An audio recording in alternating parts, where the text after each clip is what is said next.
Hello guys, welcome back to my channel.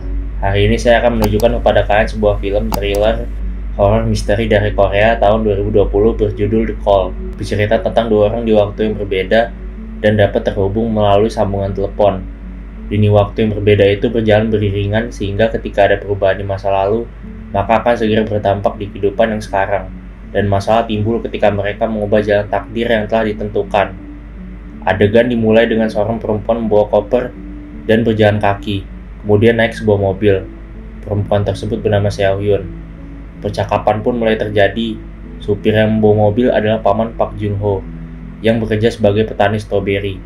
Ia lalu menjamkan ponselnya kepada Seo Hyun, karena ponsel Seo Hyun ternyata ketinggalan di kereta. Tapi percuma, tak ada yang merespon sambungan telepon itu. Kini Seo Hyun masuk ke dalam rumahnya yang entah berapa lama tidak dihuni. Tak ada siapapun di rumah itu, Seo Hyun lalu mencari sebuah telepon yang barangkali bisa digunakannya. Telepon tersebut masih berfungsi dan ketika sambungan suara tersebut direspon, rupanya orang yang menemukan ponsel milik Seo Hyun ini meminta imbalan. Telepon kemudian dimatikan. Mencoba menelpon lagi tapi nomor tersebut sudah tidak aktif. Saat mencari cara mencari ponsel yang hilang melalui internet, telepon berbunyi lagi dan segera Seo Hyun angkat. Orang yang telepon tersebut curhat jika ibunya gila dan menyadari jika salah sambung, telepon lalu ditutup oleh Seo Hyun. Seo Hyun lalu mengunjungi ibunya yang ada di rumah sakit. Mereka ada kendala biaya pengobatan ibunya dan sedang berupaya untuk mengurus asuransi. Sedangkan ayahnya Seo Hyun ini sudah meninggal dunia. Seo Hyun kesal ke ibunya karena menurutnya ibunya ini penyebab ayahnya meninggal dunia. Seo Hyun lalu pergi, tapi sebelum itu Seo Hyun mempertanyakan ibunya yang masih sempat-sempatnya mengecat kuku di tengah keadaannya yang tidak sehat. Setelah itu Seo Hyun mengunjungi makam ayahnya dan segera pulang. Telepon lalu berdering yang membuat Seo Hyun segera mengangkatnya. Dan rupanya orang yang tadi salah sambung. Orang tersebut mengatakan jika ibunya mencoba membunuhnya. Ia mengira jika Seo Hyun ini adalah temannya yang bernama Sun Hee. Ia meminta untuk datang ke alamatnya dan Seo Hyun bilang jika telepon salah sambung. Tapi penelpon tersebut malah kesal dan menduga jika itu hanya alasan temannya saja agar dia mau membantu orang tersebut. Telepon kemudian kembali ditutup. Seo Hyun kemudian melihat surat yang rupanya alamatnya sama dengan alamat yang baru saja disebut oleh penelpon tadi. Yang mana itu adalah alamat rumah yang dihuninya saat ini. Tak peduli dengan hal tersebut, Seo Hyun kemudian tidur. Tapi ia mendengar suara yang membuatnya terbangun. Lalu dia mencari ke berbagai sudut ruangan. Ternyata tidak ada apa-apa. Ia lalu menyadari jika ada tembok yang bolong. Seo Hyun kemudian mencoba memakunya, tapi paku terjatuh. Tanpa pikir panjang, ia menghancurkan dinding tersebut hingga tertuju pada ruangan bawah tanah. Ruang rahasia bawah tanah dan gelap itu kemudian dilaluinya. Tidak ada siapapun di sana kecuali kursi yang diduduki boneka. Seo Hyun kemudian mendengar suara aneh yang menyeramkan. Lalu dia masih mencari barang lain yang ada di sana dan ditemukan sebuah jimat beserta buku diary. Dia lalu membuka dan membaca buku tersebut dan ada sebuah foto kemudian terlepas. Seo Hyun coba tanyakan ke warga sekitar. Menurut paman Park, di foto tersebut ada seorang wanita bernama Young Suk yang memiliki ibu seorang dukun. Tapi paman Park enggan membahasnya lebih lanjut dan pergi. Di foto tersebut tertera juga tanggal yang menunjukkan 26 November 1999. Di setting waktu saat itu adalah tahun 2019, di mana jaraknya 20 tahun. Karena tidak mendapat jawaban, Seo Hyun mencoba mencari tahu rasa penasarannya. Dalam perjalanan pulang ke rumahnya, ia melewati sebuah toko yang bernama Toko Sun Hee, yang dimana Sun Hee adalah nama teman dari orang yang menelponnya tadi. Dan lagi saat di rumah, telepon kembali berdering yang membuat Seo Hyun segera mengangkatnya. Si penelpon tersebut berteriak histeris dan bilang jika dia akan dibakar oleh ibunya. Dia menangis dan berteriak yang membuat Seo Hyun sangat khawatir. Di sisi lain, si ibunya penelpon memang ingin membakar anaknya tersebut, dan si anak mencoba melawan. Api yang dibawa si ibu terjatuh dan dari ruangan yang tadi, Seo Hyun coba masuki tiba-tiba ikut terbakar. Asap keluar dari sana. Esoknya si penelpon marah karena Sun Hee tidak membantunya. Tapi si penelpon ini sadar jika yang diteleponnya ini bukanlah temannya yang bernama Sun Hee.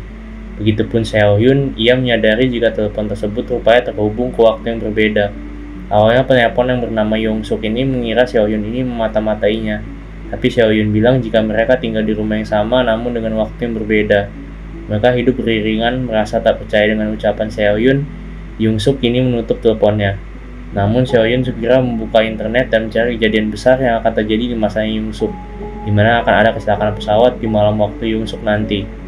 Setelah itu Young Suk benar-benar menutup ponselnya. Makan malam pun tiba. Young Suk yang hidup di tahun 1990-an makan bersama ibunya. Mereka hanya hidup berdua dan si ibu ini terlihat mendidik Yongsuk dengan sangat keras. Dan di sini diketahui jika Yongsuk ini pernah masuk rumah sakit jiwa dan ibunya akan mengancam memasukkannya ke rumah sakit jiwa lagi jika ia tidak makan. Sifat gila Yongsuk ini kumat dan si ibu mencoba menenangkannya. Dan saat itulah berita tentang kecelakaan pesawat tersiar di televisi. Setelah itu Yongsuk kembali menelpon Seo-yun dan mengatakan bagaimana Seo-yun bisa mengetahui tentang kecelakaan pesawat yang terjadi. Seo-yun lalu membaca buku harian Yongsuk dan mengetahui idolanya Yongsuk. Dari sana Seo-yun lalu menyetel YouTube dan memperdengarkan ke Yongsuk. Setelah itu Seo-yun mengatakan kehidupan masa depan yang canggih, tapi Yongsuk tidak percaya akan hal tersebut. Hingga akhirnya Yongsuk bertanya bagaimana tentang dirinya di masa depan. Namun ketika ingin mencari tahu lebih lanjut, Yongsuk ini mengurungkan niatnya. Yongsuk bilang jika menurut ibunya ia mempunyai nasib yang sangat buruk dan ibunya itu bukanlah ibu kandungnya. Ibu kandung Yongsuk kini telah lama meninggal dunia. Punya kesedihan serupa, Seo-hyun lalu bercerita jika ayahnya juga meninggal saat ia kecil karena rumahnya kebakaran dan hal tersebut disebabkan karena ibunya lupa mematikan kompor. Namun tak lama ibunya Yongsuk kini datang sehingga teleponnya ditutup. Di masa Yongsuk, ibunya yang berprofesi sebagai dukun tersebut menempel beberapa jimat di rumah. Dan tepat pada hari itu juga rupanya ada yang ingin membeli rumah tersebut. Seorang ibu, ayah, dan anak melihat rumah itu dan Yongsuk keluar dari kamarnya. Anak kecil tersebut ketakutan dan rupanya itu adalah Seo-yun saat kecil. Mereka adalah keluarga Seo-yun yang saat itu ingin membeli rumah tersebut. Tentu saja mengetahui nama si anak, Yongsuk lalu mendekat. Setelah itu Yongsuk menelpon Seo-yun yang sedang tertidur untuk memperdengarkan suara ayahnya Seo-yun melalui telepon tersebut, yang membuatnya bersedih sekaligus bahagia. Yongsuk kemudian punya ide di mana ia mungkin bisa menghidupkan kembali ayahnya Seo-yun. Saat hari kebakaran rumah lama Seo-yun, Yongsuk kabur diam-diam dari rumah. Ia sudah mendapatkan alamatnya Seo-yun, di mana pada saat itu Seo-yun sedang bermain sambil menonton televisi, sedangkan ibunya sedang mengecat kuku. Kompor masih menyala saat itu dan gak lama ibunya Seo-yun ini pergi meninggalkan Seo-yun dan juga ayahnya yang sedang tertidur. Yongsuk melihat hal tersebut dan kini kompor yang menyala itu kemudian dimatikan. Seo-yun lalu mendapat telepon dari seseorang dan tiba-tiba bekas luka airnya menghilang. Saat itu juga ruangan kamarnya berubah. Dengan cepat Seo-yun keluar ruangannya dan rumahnya menjadi sangat terawat. Di kebun belakang rumah ia melihat ibunya menyiram tanaman dan juga ayahnya yang masih hidup. Dan segera Seo-yun memeluknya erat dengan tangisan bahagia. Ayah ibunya Seo-yun seolah tidak tahu apa yang sedang terjadi dan perasaannya dengan tingkah laku Seo-yun. Setelah itu Seo-yun sangat berterima kasih dengan Yongsuk. Seo-yun ini masih tidak percaya dengan kehadiran ayahnya yang nyata di depan matanya. Kemudian Seo-yun dan Yongsuk menjadi semakin dekat. Seo-yun sering menyetel video idola Yongsuk dan Yongsuk segera merekamnya dari kaset. Bahkan Yongsuk mengirim makanan untuk Seo-yun, namun makanan tersebut menjadi basi. Dan setelah itu saat Seo-yun sedang sibuk dengan keluarganya, Yongsuk menelpon kembali yang membuat Seo-yun mematikan telepon dan akan menghubungi Yongsuk nanti. Seo-yun sangat senang dengan kehidupan yang sekarang, berbeda dengan Yongsuk yang jadi semakin kesepian karena tidak ada lagi teman. Selanjutnya Yongsuk mencoba menelpon Seo-yun kembali tapi tidak ada respon. Hal itulah yang membuat Yongsuk menjadi kesal dan saat pulang ke rumah, Seo-yun segera mengangkat teleponnya dan Yongsuk ini tertawa. Tapi tertawa Yongsuk ini berbeda. Dia sebenarnya kesal dan bilang jika Seo-yun ini lebih baik mati saja. Yongsuk juga mengatakan kata-kata kasar lainnya yang membuat Seo-yun menjadi takut. Dan tiba-tiba Yongsuk berteriak dan membuat ibunya Yongsuk segera mengambil alih telepon. Ibunya Yongsuk ini bilang agar Seo-yun tidak lagi menelpon Yongsuk. Di waktu Yongsuk, ibu tirinya ini ternyata sedang melakukan ritual ke Yongsuk dan Seo-yun sama sekali tidak bisa membantunya. Di sini melalui ritual yang dilakukan oleh ibunya Yongsuk, terlihat Yongsuk ini akan berbahaya apabila dibiarkan hidup. Esok paginya Seo-yun mencari tahu siapa Yongsuk sebenarnya di internet. Ia melihat berbagai media sosial tapi tidak menemukannya dan terlintas di pikirannya untuk mencari alamat tempat tinggalnya Yongsuk. Dan berita tentang ibu tirinya Yongsuk tampil di mana ibunya ini adalah ahli ruqyah yang diduga bisa menyembuhkan penyakit kejiwaan. Tapi ibunya Yongsuk ini membunuh anaknya sendiri yang mana itu adalah Yongsuk. Seo-yun sangat khawatir dan segera ketika Yongsuk menelponnya, Seo-yun bilang jika Yongsuk akan dibunuh oleh ibu tirinya sendiri pada malam itu. Sementara itu ibunya Yongsuk sedang mempersiapkan alat untuk membunuh Yongsuk. Tapi ketika masuk ke dalam kamarnya Yongsuk, yang ditusuk ibunya bukanlah Yongsuk, melainkan bantal. Dan Yongsuk yang sebenarnya ada di belakang si ibu. Dan menutup pintu, Yongsuk lalu berkata mengapa ibunya ingin membunuhnya. Yang menurut ibunya jika Yongsuk dibiarkan hidup, akan ada jiwa lain yang akan hilang di masa depan. Yongsuk tertawa dan kini ia melempar gas ke dalam ruangan tersebut. Kini malah Yongsuk yang ingin membunuh ibunya dan saat ibunya membacakan mantra, saat itulah Yongsuk membunuhnya. Seo-hyun lalu mendapat telepon lagi yang rupanya itu adalah Young-suk.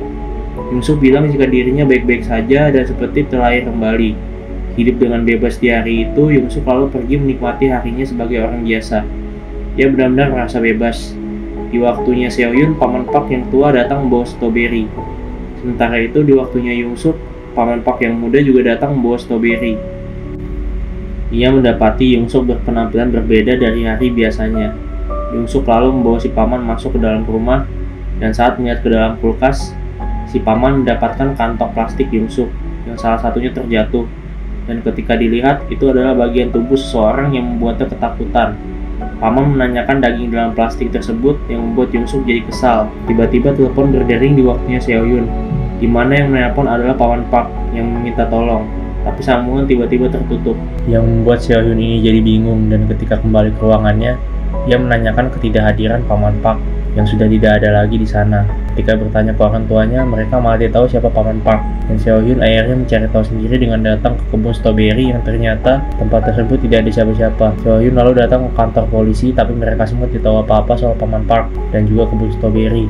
Salah satu polisi lalu menanyakan mengapa Seo-hyun ini mencari orang yang sudah meninggal 20 tahun lalu. Hal tersebut membuat si polisi mengulik kembali catatan kepolisian tentang kasus meninggalnya paman Park yang ternyata dibunuh dan jasadnya dimutilasi oleh Young-suk. Di waktu Young-suk, lagi-lagi polisi datang ke rumah Young-suk untuk mencari pemilik kebun stroberi yang sudah menghilang selama 2 minggu. Dan Young-suk bilang jika dia tidak mengetahuinya. Namun ketika melihat ke dalam, si polisi ini melihat paket kotak stroberi di rumah Young-suk. Tapi Young-suk ini bilang jika ibunya yang menerima paket stroberi tersebut. Dan ia juga bilang jika ibunya saat ini sedang pergi. Cuma polisi ini ragu dengan jawaban yang dikatakan oleh Young-suk.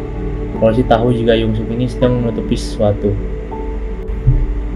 Di sisi lain, Seo-hyun menemui seseorang yang bernama Sun-hee, yang sebelumnya dikatakan jika dia adalah teman dekat dari Young-suk. Seo-hyun mencari tahu mengenai Young-suk dari Sun-hee. Cuma Sun-hee ini bilang jika Young-suk menyebabkan luka di kakinya, dan jika bukan karena ibu tirinya Young-suk, mungkin Sun-hee ini juga sudah meninggal di tangan Young-suk. Dari informasi itulah Seo-hyun lalu menelpon Young-suk dan menduga jika Young-suk inilah orang yang membunuh ibunya sendiri dan paman Park. Young-suk tidak menjawabnya dan kini Seo-hyun malah menyebut jika Young-suk akan dihukum seumur hidup karena perbuatannya tersebut. Namun karena hal itu, Young-suk kini jadi punya ide brilian. Ia bertanya bagaimana polisi bisa tahu kasus Young-suk. Dan dari informasi Seo-hyun inilah Young-suk akan menyembunyikan semuanya. Young-suk kemudian mengungkit jika ayahnya Seo-hyun ini bisa hidup karena dirinya. Seo-hyun lalu menutup teleponnya, tapi Young-suk menghubungi Seo-hyun kembali. Young-suk yang mengancam Seo-hyun, tapi Seo-hyun masih ketakutan dan Young-suk menjadi sangat kesal. Seo-hyun jadi takut untuk menerima telepon. Young-suk masih berusaha untuk terhubung dengan Seo-hyun, dan polisi yang datang ke rumah Young-suk tadi segera mendapat laporan tentang Young-suk yang ternyata didiagnosa mengalami gangguan kejiwaan. Masih tidak berhasil menghubungi Seo-hyun, seseorang tiba-tiba datang memencet bel rumah, yang ternyata itu adalah Seo-hyun kecil dan ayahnya. Mereka ingin menemui ibunya Young-suk karena sudah berjanji untuk mentransaksi pembelian rumah di kantor properti. Young-suk ini berpura-pura memanggil ibunya lalu bilang jika ibunya mungkin tertidur. Young-suk mempersilahkan Seo-hyun kecil dan ayahnya untuk masuk ke dalam. Dan di waktunya Seo-hyun, ia rupanya sedang diajari menyetir oleh ayahnya. Namun cerita tersebut harus berakhir jika Young-suk mencoba membunuh ayahnya Seo-hyun. Dan di masa sekarang, perubahan kembali terjadi di mana ayahnya Seo-hyun juga harus ikut hilang. Seo-hyun kecil yang ketakutan dan tidak tahu apa-apa kini dimarahi oleh Young-suk. Ia menyalahkan Seo-hyun yang tidak mengangkat teleponnya. Sedangkan Seo-hyun besar kini harus menyadari jika ayahnya di dunia ini tidak pernah ada. Di masa itu ia lalu kembali ke rumah dan suasana tampak sangat berbeda. Rumah kembali tidak terurus dan Seo-hyun mendapat pesan di lantai dari Young-suk agar dirinya mengangkat telepon. Ia lalu mengangkat telepon yang berdering. Young-suk mengatakan jika ia membunuh ayahnya Seo-hyun, yang membuat Seo-hyun sangat marah. Seo-hyun ingin membunuh Young-suk juga, tetapi hal tersebut tidak memungkinkan karena ia tidak bisa menemuinya. Mereka terpisah waktu. Saat itulah Young-suk tersadar jika sekarang Seo-hyun kecil sedang bersamanya. Untuk memberi Seo-hyun besar waktu 1 jam untuk memberitahu bagaimana polisi bisa menangkap Young-suk. Jika tidak, maka dirinya di masa kecil akan dalam bahaya. Dan Young-suk juga mengancam ibunya Seo-hyun. Seo-hyun benar-benar kesal. Ia lantas berpikir ia mencari informasi kecelakaan yang terjadi pada waktu masa Young-suk. Ia juga mencari cara menjebak Young-suk. Informasi yang didapatkan oleh Seo-hyun ini adalah Young-suk akan ditangkap karena bukti pisau yang dibuangnya, di mana barang tersebut diambil oleh pemulung. Dan setelah mendapat informasi tersebut, Young-suk kini beraksi. Seo-hyun punya rencana dan menuntun Young-suk ke tempat di mana akan terjadi ledakan gas di rumah tersebut. Sementara itu, Seo-hyun kecil disekap di ruangan tempat ibunya Young-suk melakukan ritual dulu. Namun ketika sampai di lokasi, Young-suk keluar rumah dan melihat anjing. Dan ketika ingin kembali, ledakan pun terjadi.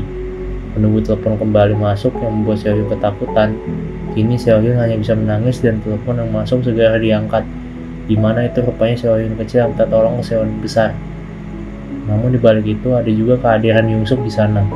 Young-suk lantas kesal karena telah ditipu oleh Seo-hyun. Ia lalu membawa air panas dan kemudian menyiram Seo-hyun. Seo-hyun benar-benar minta ampun, tapi Young-suk tidak peduli. Kini tubuh Seo-hyun ada luka bakar yang menyakitkan. Di sisi lain, ibunya Seo-hyun ini khawatir karena tidak mendapat kabar apapun dari Seo-hyun kecil dan ayahnya. Sedangkan Young-suk terus-terusan mengancam Seo-hyun. Di sini Young-suk lalu membongkar kematian ayahnya Seo-hyun dulu, yang mana itu bukanlah kelalaian dari ibunya Seo-hyun. Karena ibunya Seo-hyun ini sebelum pergi telah mematikan kompor. Kematian ayahnya Seo-hyun ini disebabkan karena Seo-hyun sendiri yang menyalakan kompor karena mengikuti tontonan di televisi. Dan Seo-hyun ini berbohong mengatakan jika kompor masih dinyalakan oleh ibunya sebelum pergi karena memang Seo-hyun ini tidak begitu menyukai ibunya. Kini terpaksa Seo-hyun membawa dokumen kepolisian untuk melihat rekam jejak Young-suk. Dan Young-suk ini menemui pemulung yang mengambil pisaunya. Kini masa lalu benar-benar berubah, dan dampaknya masa sekarang juga berubah. Hal tersebut lantaran Young-suk sedang mengacaukan lini masa untuk menyelamatkan dirinya dari jeratan hukum, dan rekam jejak kasus Young-suk ini akan terupdate informasinya di buku catatan kepolisian. Seo-hyun hanya bisa mengetahui kejadian di masa lalu hanya dari catatan buku kepolisian tersebut. Ibunya Seo-hyun lalu melaporkan anak dan suaminya yang menghilang ke kepolisian. Setelah itu catatan tersebut berubah karena Young-suk telah berhasil menghilangkan semua jejak dan bukti-bukti perbuatan kejinya, yang artinya ia tidak jadi masuk penjara, dan rumah Seo-hyun kini menjadi semakin berubah bentuk. Seo-hyun segera lari dari rumah tersebut. Kini ia kembali melihat catatan kepolisian di mana polisi dan ibunya Seo-hyun datang, dan Seo-hyun ingat jika ada telepon tanpa kabel, sehingga ia masuk kembali ke dalam rumah dan mencari keberadaan telepon tersebut. Dan karena Young-suk ini jadi dibunuh oleh ibunya dan juga tidak berhasil ditangkap oleh kepolisian, jadi dia masih hidup di masa Seo-hyun, di mana Young-suk jadi semakin tua. Di waktu Young-suk muda, polisi menanyakan pertanyaan yang tidak digubris sama sekali oleh Young-suk. Ibunya Seo-hyun dan polisi menemukan jepit rambut Seo-hyun kecil. Ibunya lalu mengecek ke lantai 2, tapi Young-suk tidak peduli. Sementara itu, Seo-hyun dewasa masih mencari keberadaan telepon tersebut. Dan kini dia masuk ke dalam ruangan ritual. Ia menemukan banyak bekas darah dan obat di sana, dan telepon tersebut rupanya ada di sana juga. Karena tidak menemukan keberadaan Seo-hyun dan suaminya, ibunya Seo-hyun lalu menumpang telepon. Awalnya Young-suk bilang jika telepon rusak, tapi si ibu langsung ambil telepon tersebut, dan ternyata bisa digunakan. Dan kini Young-suk sangat panik jika telepon tersebut terhubung, dan telepon tersebut terhubung dan Seo-hyun segera mengangkatnya. Seo-hyun bilang jika ibunya harus keluar dari rumah tersebut karena Young-suk akan membunuh mereka. Tapi Young-suk tua segera memukul Seo-hyun dari belakang, dan telepon pun terputus.